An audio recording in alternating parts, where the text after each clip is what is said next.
It's obvious that young men in the UK are struggling to save. But why? If you look at the statistics, the average 25 to 34-year-old has £500 to £5,000 in savings, which really isn't much. There's obviously a gap between financial security and earnings. But let's get into why this is the case. To start this off, to save, what do you need? To save, you need money. Okay, how do you get money? Well, you get a job. Okay, so let's look at getting a job. Well, most people, they go to uni. This is what society has pushed them into doing.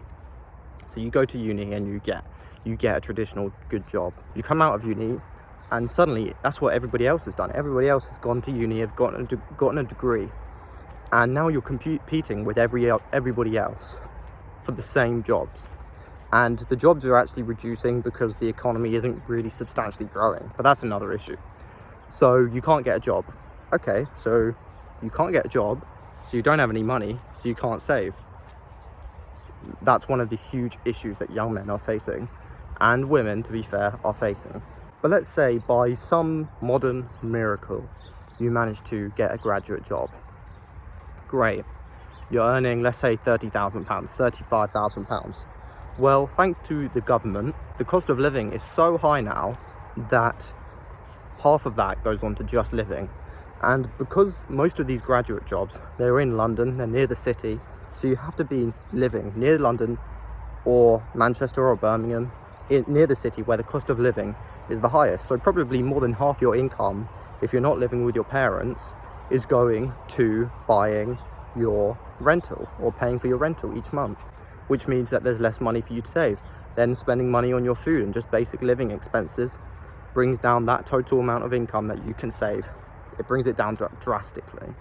Okay, so then you're saving what you can, but then you've been to uni, so you have, let's say £40,000 of uni debt. So you have to pay off your uni debt. So again, that brings down your total income that you can save because you're spending it on all of these various things.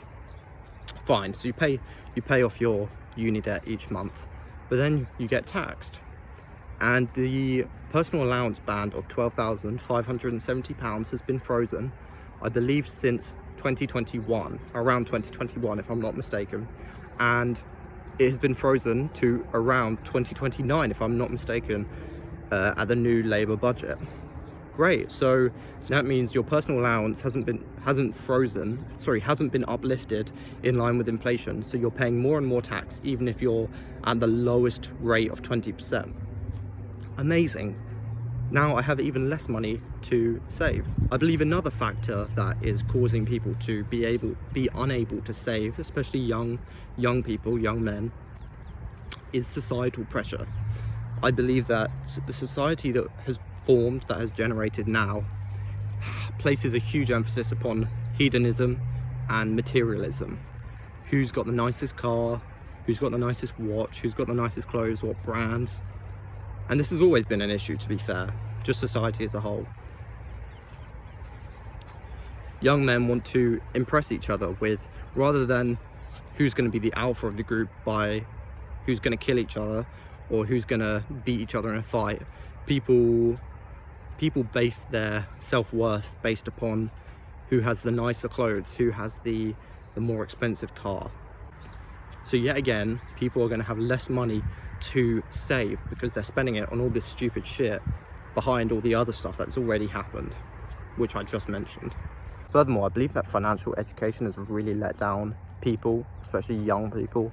They're not taught about the basics of investing, they're not taught about the basics of saving, and it's all down to the parents. And nowadays, the divorce rate is 50%. A lot of people don't have both parents, they might not live with their father might not be involved whatsoever, so they're missing out on this financial education that's required, and that helps you get set up for the future.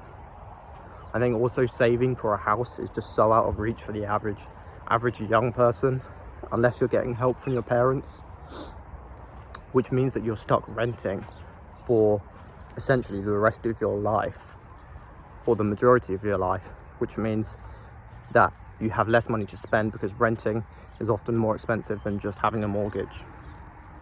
So what can you do to get out of this rut that you might find yourself in of being unable to save?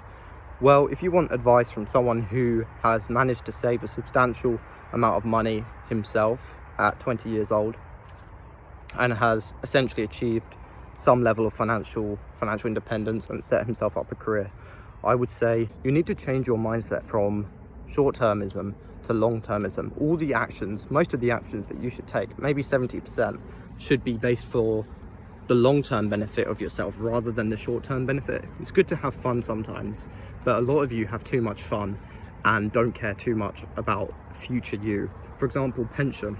I used to work with somebody, and she was a bit older than me, and we were talking about the pension contributions. And I said to her, oh, okay, so do you contribute to your pension? She goes, no, why would I do that? I need that £150 to go buy this handbag. And I just looked at her, and I could barely believe what she had said, because it's only £150. You know, let's say you earn £2,000, it's only £150, and you're essentially throwing away your retirement, because these early years are so important to build up compound interest. And she had essentially just thrown that away for short-term gratification, which will probably not make her happy anyways. So changing your mindset to more long-term thinking rather than short-termism is key. And the second immediately actionable tip that you can take is become financially savvy. Buy Rich Dad Poor Dad. Understand pensions, understand compound interest, understand savings, understand ISAs. The average young person's understanding of financial concepts is so poor, it's almost unbelievable. If you don't know what an ISA is, and you're listening to this video confused as to what an ISA is, just go do some research. Maybe I'll do a video on it, on the basics that young men need to understand, but you need to understand these things. If you take these steps, you might be able to beat the average wealth of a 24 to 34-year-old that I mentioned prior, of having a net worth of £500 to £5,000, and you might be able to see yourself enter the top 1%. But you need to take actionable steps. You need to take action. And the first action that you could take is just subscribe. Thanks.